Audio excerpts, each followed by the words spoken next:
अल्हम्दुलिल्लाह नहमदुहु व नस्तईनुहु व नस्तगफिरुहु व नु'मिनु बिही व नतवक्कलु अलैहि व नऊज़ु बिल्लाहि मिन शुरूरि अनफुसिना व मिन सय्यिआति अमालिना मन यहदियल्लाहु फला मुज़िल्ल लहु व मन युज़लिल फला हादिय लहु व नशहदु अन ला इलाहा इल्लल्लाहु वहदहु ला शरीका लहु वनशहदु अन्ना मुहम्मदन अब्दुहु व रसूलुहु अम्मा बाद वक़ाल अल्लाहु तबारक व तआला फ़िल क़ुरानिल मजीद वल फ़ुरक़ानिल हमीद अऊज़ु बिल्लाहि मिनश शैतानिर रजीम बिस्मिल्लाहिर रहमानिर रहीम इन्नका लअला ख़ुलुक़िन अज़ीम। अज़ीज़ान मोहतरम, ये वो मुबारक महीना है जिसमें हुजूर अकरम सल्लल्लाहु अलैहि वसल्लम की बेइज्जत हुई। आप तशरीफ लाए और ये महीना हमारे लिए अहमियत का हामिल इसलिए भी है कि हमको अगर मोहब्बत रसूल सल्लल्लाहु अलैहि वसल्लम अपने दिलों में पैदा करना है तो अपने घरों में अपने प्यारे रसूल की सीरत को न सिर्फ आप यहाँ सुन ले बल्कि घरों में भी जाकर उसे बयान करें ताकि आपकी नस्लें इस बात से वाकिफ हो सके कि मेरे रसूल खातिमुन नबीयीन है, शफीउल मुज़नबीन है, रहमतुल लिल आलमीन है। आज हमारे प्यारे रसूल के सिलसिले में दो चार बातें अर्ज करते हुए आज के उस मौजू पे जो हमारे फर्जंद अर्जुमन डॉक्टर रजीउद्दीन साहब ने रखा है आपके सामने बयान करूंगा। मौजूदा हालात में सरकार की सीरत इसलिए भी बयान करना जरूरी है कि आज कुछ ऐसे नाम नेहाद नबूवत के दावेदार पैदा हो रहे हैं और कभी इमाम महदी होने के दावे करते हैं तो कोई कुछ और अपने अंदाज से मुसलमानों को गुमराह करते हैं और हमारी नस्लें इन चीजों से वाकिफ नहीं है और ये जानना भी नहीं चाहते कि जो बयान किया जा रहा है, जो वीडियो में देख लेते हैं उसी को हक समझ लेते हैं। जो आजकल के जो गुजरे दिनों में हालात देखते हैं तो वो ये समझते हैं कि सबसे ज्यादा गमगीन वो है। हकीकत में याद रखिए, हमारे प्यारे रसूल सल्लल्लाहु अलैहि वसल्लम के नवाज से इस दुनिया से रुखसत हुए सबसे ज्यादा दर्द, सबसे ज्यादा तकलीफ हमको है, क्योंकि हमारे प्यारे रसूल सल्लल्लाहु अलैहि वसल्लम के नवासे ने हक के लिए लड़ा और हक के लिए लड़ते हुए अपनी जान को कुर्बान किया। तो ऐसी नहीं किया, अपने पूरे 72 लोगों को जो आपके साथ थे, जिसमें आपके घर वाले भी मौजूद थे, आपने अपने गर्दन को कटाया और गर्दन को भी ऐसे ही नहीं कटाया बल्कि बता दिया आने वालों को, याद रखो सिर्फ तुम्हारा मुसलमान होना काफी नहीं है, सिर्फ तुम्हारा गम बनाना काफी नहीं है, सिर्फ तुम्हारी आहो पुकार का कोई तुम्हारा मुकाम नहीं है। अगर तुमको अगर मेरे अमल को मोहब्बत का जारी रखना है तो मेरी नमाज कायम करो। मेरे नाना जान ने नमाज को कायम करने का हुक्म दिया, इसलिए मैंने मैदान करबला में अपनी गर्दन को कटा दिया। आज अफसोस ये होता है कि हमारा नौजवान नमाज के लिए दिन ब दिन दूर होता जा रहा है, मसाजिदों से दूर होता जा रहा है और ऐसे मुकामात पर अपना वक्त गुजार रहा है जहां न दुनिया उसको मिलती है ना उसको वक्त दुनिया वाले मिलते हैं ना आखिरत उसको मिलती है। मेरे अजीज दोस्तों, ये मोबाइल मस्जिदों में नहीं चलाना चाहिए। मस्जिदों में मोबाइल बंद कर देना और 15 मिनट तो मोबाइल को बंद कर सकते ना। हम लोग मस्जिद में भी मोबाइल पर मैसेज पढ़ रहे हैं, अफसोस हो रहा मेरे को, नमाज में मोबाइल में मैसेज पढ़ ले रहे हैं। ऐसी फास्ट हो गई इनकी नमाज नजर भटकी तो वह हमारी नमाज खत्म हो जाती, मगर यह पूरा मोबाइल पढ़ ले रहे, नमाज खत्म नहीं हो रही। मेरे अजीज दोस्तों, दौरे हाजिर में एक नया फिर एक बार ये फितने उठते जा रहे हैं, और ये फितने कौन उठा रहे हैं? याद रखो, इसमें साजिश वो लोगों की भी है जो हमारे बच्चों को दीन से दूर करना चाहते हैं। और ये जो हुकूमतें हमारे पे कायम है, इन पे भी भरोसा मत करो। ये भी हमारी नस्लों को तबाह करने का कोई मौका नहीं छोड़ रहे हैं। वो ये चाहते हैं कि मुसलमानों की औलाद तबाह हो जाए, और आपके अतराफ में जितने हैं, याद रखिए वो आपके दोस्त नहीं है। जो अल्लाह को माना, जो अल्लाह के रसूल को माना, जो अल्लाह रसूल की इताअत करा, वही हमारा दोस्त। जो अल्लाह के रसूल की बात को ना माने, हमारे बुजुर्गों ने कहा कि अगर तुमको गम मनाना है 3 दिन मनाओ, 3 दिन से ज्यादा गम मनाने का हुक्म नहीं है।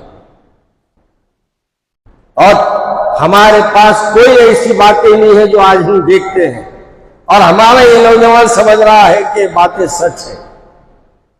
मुझे हैरत होती है कि मैं मौजू पे जाऊंगा तो वो तवील हो जाएगा। मुझे पर्सनल लॉ बोर्ड की तरफ से आप और हम सभी देखते हैं कि आज माशाल्लाह एक मुहिम का आखिरी दिन है। आज QR कोड से आपको जितनी राय अपनी हुकूमतों को भेजना चाहिए वो भेजना जरूरी है।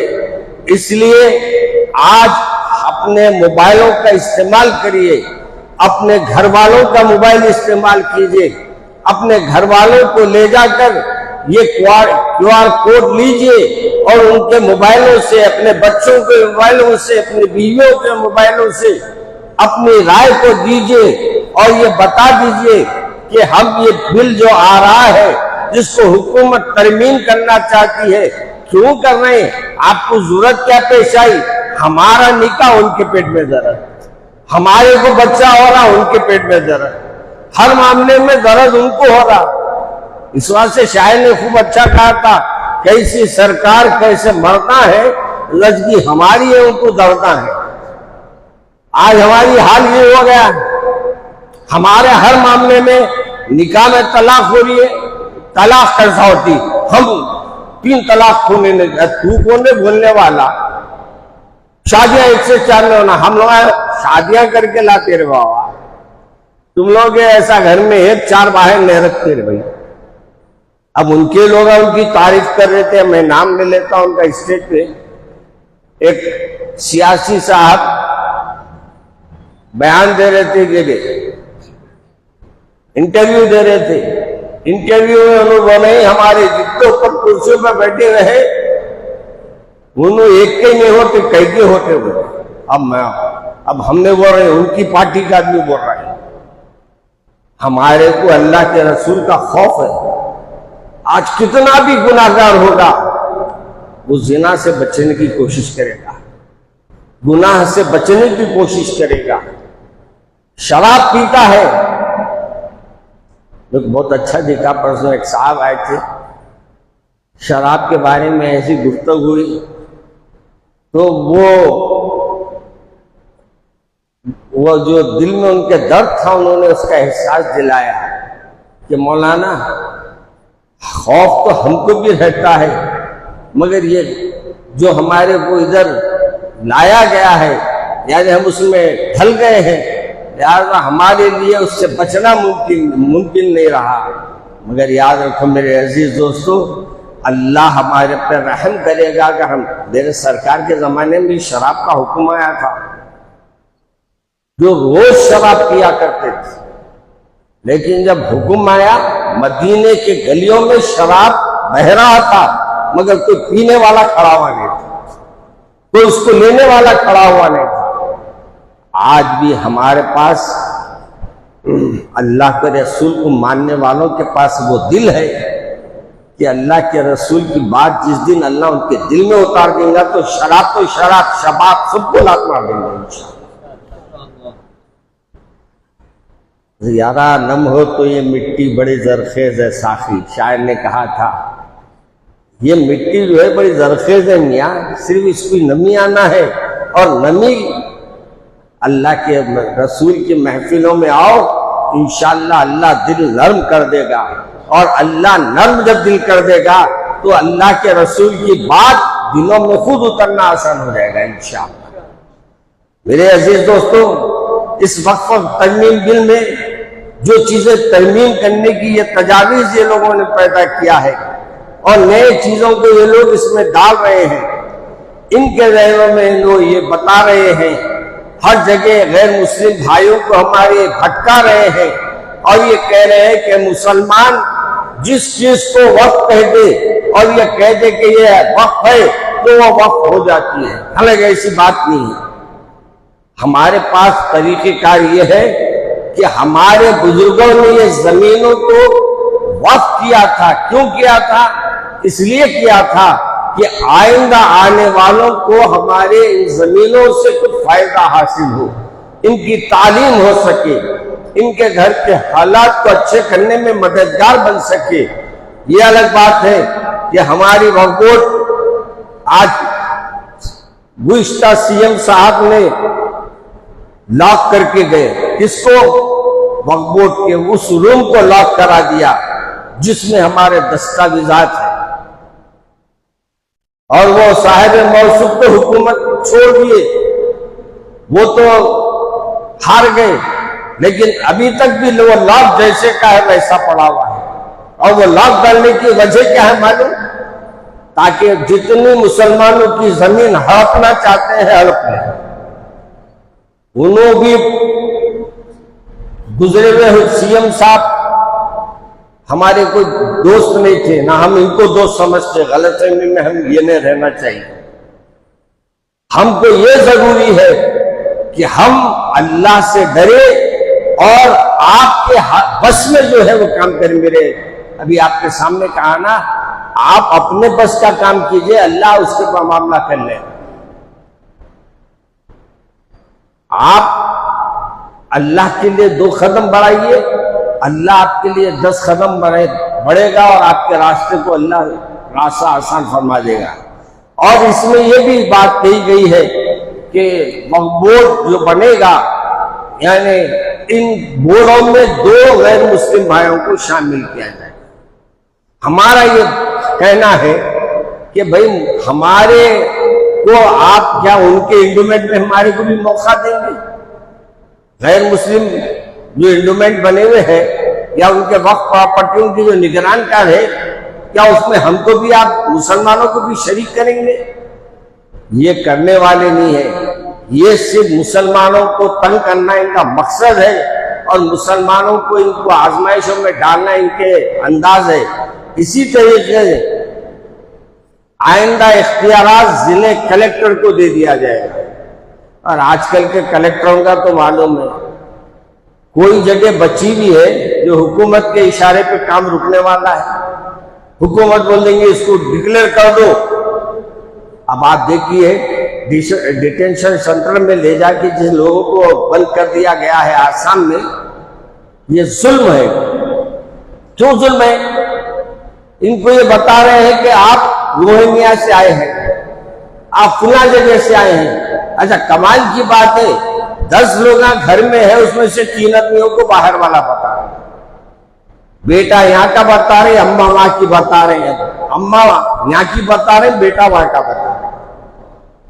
ये भी एक साजिश है। इसमें भी उन्होंने ये चाहते हैं कि मुसलमानों के इदारों से अपने इख्तियारात को ले लिया जाए और ये कोशिश की जाए कि उसको अपने तहत कर लिया जाए ताकि उसका इस्तेमाल अपनी मर्जी से किया जाए। इस बिल के निफाज के बाद मुसलमान किसी भी महकमे में वक्फ जायदाद की लड़ाई नहीं लड़ सकते। ये जब आएगा बिल, मंजूर तो नहीं हुआ अभी वो तहकीक करने वालों के पास, और वो जो कहते हैं, क्या कहते हैं उसको, एक बोर्ड बना दिया गया है, उस बोर्ड के पास है और वो बोर्ड तजावीज मांग रहा है। और हैरत की बात ये है हमारी अंगनाई में इनका क्या काम है? हमारी लड़ाई है गवर्नमेंट से, गवर्नमेंट लड़ रही है हमसे, और गैर मुस्लिमों को पंडालों के पास लगा दे के बोले मैसेज आ दो, मैसेज। अरे तेरे घर की शादी है या मेरे घर की शादी है? हमारा मामला है, हम लड़ेंगे। तुम ये पंडालों के पास वो लगा के तुम ये जो गलत रहबरी कर रहे हो, गैर मुस्लिम को भाइयों को हमारे गुमराह कर रहे हैं, और ये बता रहे मुसलमान गाजिब है, मुसलमान कब्जा करने वाला है। मुसलमान के पास जो जगह उसकी नी है वो जगह पे मस्जिद बनाना भी हराम है हमारे पास, वो मस्जिद पे इबादत करना भी हराम। अब मैं वाक्य में जाऊं बहुत लंबा हो जाएगा मेरे अजीज दोस्तों। इसी तरीके से